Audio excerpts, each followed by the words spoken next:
सांगमाने गोटे समय थिला जो समय रे मूर्ख लोकंकर कमी नथिला हेले से मूर्ख लोक माने पाठशाठ न पढ़ी मध्य बहुत किछि ज्ञान अर्जन करि पारुथिले। सेमानंक पाखरे बहुत ज्ञान थिला।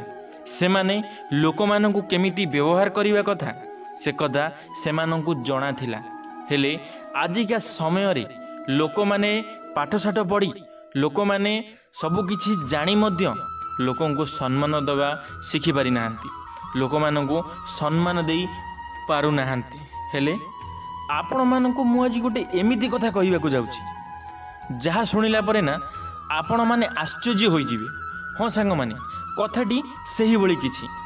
सांग माने केवल एही चारोटी काम मूर्ख व्यक्ति माने ही करिथांती। माने आपण माने गोटे कथा चिंता करंतु एमिति कौन काम अछि जेउ काम को खाली मूर्ख व्यक्ति माने ही करिथांती।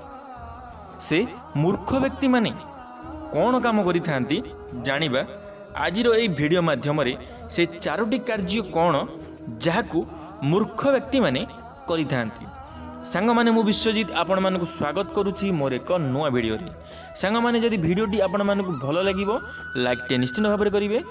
सांग माने आचार्य चाणक्य जड़े महान ज्ञानी थिले। से जड़े भल नीतिकार मध्य थिले। से तांकर चाणक्य नीति रे अनेक भल भल कथा उल्लेख करिसेंती। जे कोनोसी मनीष तांकर नीति को पालन करिथाय से जीवन रे कठिन रु कठिन स्थिति को सहजरे पार होई पारिथाय। आज आमे आपण को आचार्य चाणक्य कहिथिबा एही चारोटी कथा विषय रे कहिबाकू जाउछु जहाकू मूर्ख व्यक्ति ही करिथांती। सांगमानी आचार्य चाणक्य एमिति कौन कहिसेंती जहाकि आमको थरे शुणी नेबा निहाती आवश्यक। सांगमाने प्रथम रे होउची आचार्य चाणक्य कहिसेंती जे समुद्र रे वर्षा हेबा व्यर्थ अटे कारण ताहा मनीष बा कौनसी जीवजंतु उपरि किछि भी प्रभाव पकाई न थाए कारण समुद्र लुणी पानी रे पूर्ण अटे। समुद्र रे जेते भी मीठा पानी ढालिले ताहा केबे भी मीठा हेबो नाही। एणु समुद्र रे जेते वर्षा हेले मध्य किछि भी लाभ मिलिबो नाही। ठीक सही भली मूर्ख व्यक्ति को जेते मीठा कथा कही बुझाइबाकू चेष्टा कले भी सेमाने सारा जीवन मूर्ख होई रही थांती। एणु मूर्ख व्यक्ति को मीठा कथा कहंतु नाही, समय नष्ट करंतु नाही। सांग माने आपण माने जानिथिबे गोटिए पाठुआ लोक को आपण एका चाहिले भी बुझाई दे पारिबे। हेले गोटे मूर्ख लोक को जदि गोटिए लोक मूर्ख थिबो ना जदि 100टी लोक पाठ पढ़वा थिबे ना एजुकेटेड थिबे ना ताहाले से मूर्ख लोक को केबे भी हेले तुमे माने बुझाई पारिबो नाही। कारण से मूर्ख लोक से केबे तुम कथा को बुझिबो नाही। से तुम कथा को केबे जानी पारिबो नाही। से भाभी पारिबो नाही कि मते किए मो भल पई कहूची मो खराब पई कहूची कारण ताकू प्रत्येक कथा तुमर खराब ही लागिबो कारण ता मुंडरे बुद्धि कम कारण सी हेउची मूर्ख तार पाठ पढ़ा हेउची कम। तो एमिति लोक जदि आपणक आखपाखरे केही थिबे ताहाले कमेंट बॉक्स रे आपण माने निश्चित जणांतु। सांग माने द्वितीय रे हेउची अनेक समय रे देखा जाए कौनसी व्यक्ति भोकिला नथिले मध्य अन्य माने ताको जबरदस्ती खाइबाकू देइथांती। चाणक्य के अनुसार एपरी करिबा व्यर्थ अटे।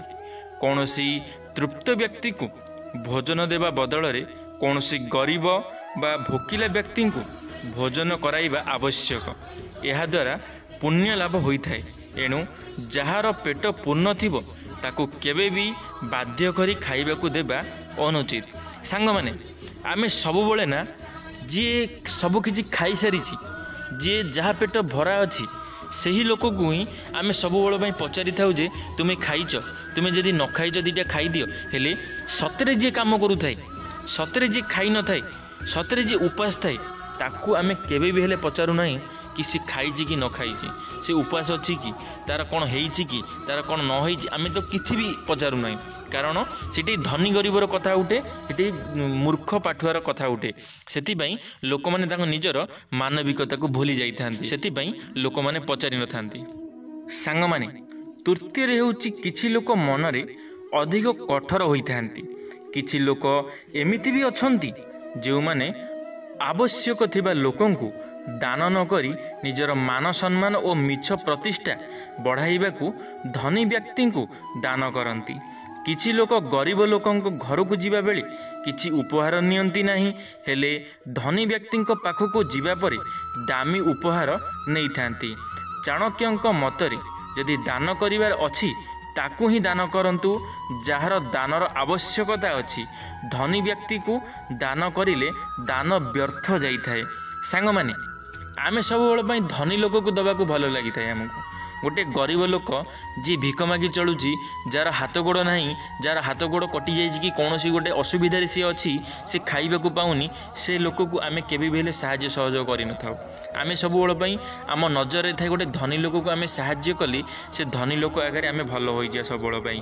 ସେ ଧନୀ ଲୋକ ଆମକୁ ସବୁବେଳେ ସାହାଯ୍ୟ କରିବ, ଆମେ ଲୋକମାନଙ୍କର ମଧ୍ୟ ପ୍ରିୟ ହୋଇଯିବା ତାକୁ ସାହାଯ୍ୟ କରି। ହେଲେ ଏଇଟା ସବୁଠାରୁ ବଡ଼ ଭୁଲ କାମ। କାରଣ ଯଦି ତୁମେ ଗୋଟେ ଗରିବ ଲୋକକୁ କିଛି ଦାନ ଧର୍ମ କରିବ ତାହେଲେ ତୁମ ଜୀବନରେ ବହୁତ ଖୁସିରେ ତୁମେ ରହିବ। ଯଦି ଗୋଟେ ଧନୀ ଲୋକକୁ ତୁମେ ଦାନ ଧର୍ମ କରିବ, ତା କତିରେ ତ ସବୁ କିଛି ଅଛି, ତାପରେ ବି ତୁମେ ତାକୁ ଦାନ ଧର୍ମ କରୁଛ, ତୁମେ ନିଜର ନାମ ବଢ଼ାଇବା ପାଇଁ, ନିଜକୁ ଗୋଟେ ବିଶିଷ୍ଟ ଲୋକ ଭାବିବା ପାଇଁ ତୁମେ ଦାନ କରିଦେଉଛ, ହେଲେ ସେ ଦାନର କୌଣସି ମୂଲ୍ୟ ହିଁ ନାହିଁ। ସେ ଦାନକୁ ମୂଲ୍ୟହୀନ ଦାନ କୁହାଯାଏ।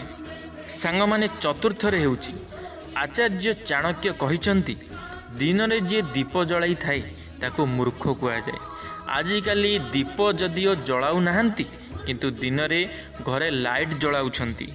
ଯେଉଁମାନେ ଉର୍ଜାର ଖରାପ ବ୍ୟବହାର କରିଥାନ୍ତି ସେମାନଙ୍କୁ ଭବିଷ୍ୟତରେ ଅସୁବିଧାର ସମ୍ମୁଖୀନ ହେବାକୁ ପଡ଼ିଥାଏ। ତେବେ ଦିନରେ ଦୀପ ଜଳାଇବା ବ୍ୟର୍ଥ ଅଟେ। ସାଙ୍ଗମାନେ, ଆପଣମାନେ ଦେଖିଥିବେ ଆଜିକା ସମୟରେ ସମସ୍ତଙ୍କ ଘରେ ଦିନ ବେଳାରେ ବି ଲାଇଟ୍ ଜଳୁଛି, କାରଣ ସେମାନଙ୍କୁ ଅନ୍ଧାର ଭଲ ଲାଗୁନି। ସେମାନଙ୍କ ପାଇଁ ସବୁବେଳ ପାଇଁ ଲାଇଟ୍ ଦରକାର। ସେମାନେ ଚାହୁଁଛନ୍ତି ଆମ ଘରେ 24 ଘଣ୍ଟା ଲାଇଟ୍ ଜଳିକି ରହୁ। ହେଲେ ଚାଣକ୍ୟଙ୍କର କହିବା କଥା, ଯେଉଁମାନେ ଦିନ ବେଳାରେ ଲାଇଟ୍ ଜଳାଉଛନ୍ତି ଘରେ, ଯେଉଁମାନେ ଦିନ ବେଳାରେ ଘରରେ ବିଜୁଳି ୟୁଜ୍ କରୁଛନ୍ତି, ଲାଇଟ୍ ଜଳାଉଛନ୍ତି, ସେମାନେ ମୂର୍ଖଙ୍କ ସାଙ୍ଗେ ସମାନ, ସେମାନେ ମୂର୍ଖଙ୍କ ସାଙ୍ଗେ ସମାନ ହୋଇଥାନ୍ତି। ତ ସେଥିପାଇଁ ସାଙ୍ଗମାନେ, ଯଦି ଆପଣମାନଙ୍କ ଘରେ ଦିନ ବେଳାରେ ଲାଇଟ୍ ଜଳୁଛି ତାହେଲେ ଆଜି ହିଁ ଏବେ ହିଁ ସେକୁ ପରିବର୍ତ୍ତନ କରିଦିଅନ୍ତୁ।